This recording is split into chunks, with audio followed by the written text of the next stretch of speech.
Hey guys, Arm&Gun here. We've got the Beretta M9A3. This is the newest Beretta. This is the one that the Beretta designed up and submitted for the Army trials. So again, eventually it lost. They took the SIG P320, but this was a super good handgun. This is basically the most improved, up-to-date version of the Beretta 92 series, and we're gonna shoot it today. So, it's in 9mm. Got a little steel plate over there. Let's do some ripping.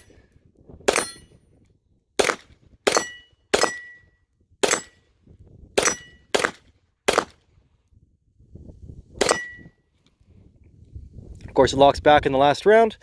I'm limited to 10 rounds in Canada because that's our laws.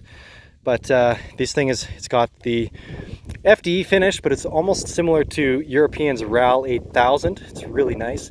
Has your typical, slide release right there.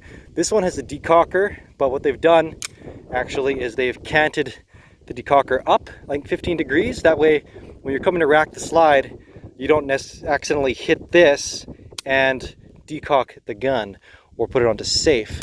So that's kind of a neat feature. And there's also versions I think you can get that delete the decocker,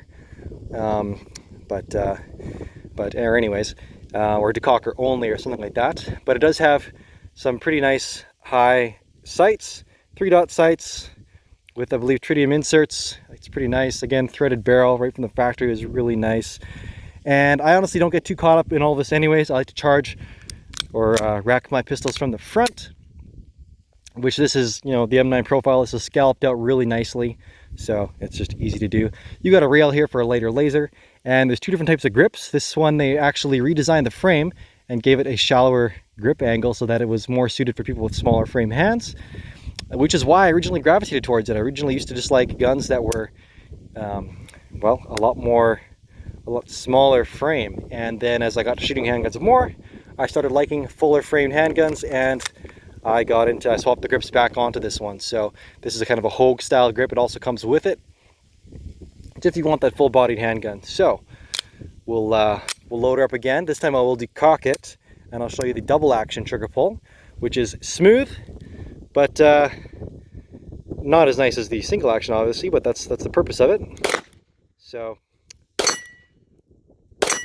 and after the first double action, everything is single action. Very, very nice, very effective pistol. And it's always kind of sad that a gun doesn't, this gun has been in the US military for ages, and then it lost its contract. SIG, honestly though, SIG's been killing it.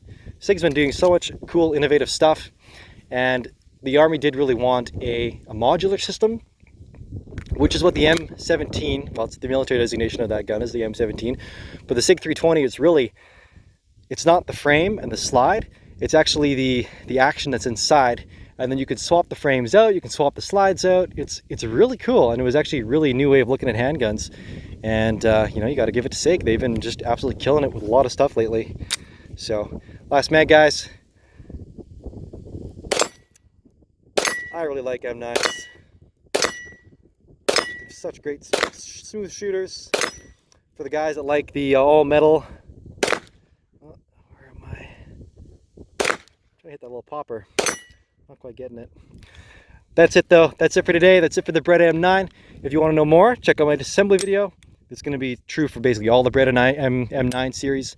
And I'll do an overview on this guy as well. So please like and subscribe. Check me out on Instagram as well at armandgun. And I'll catch you next time. Cheers.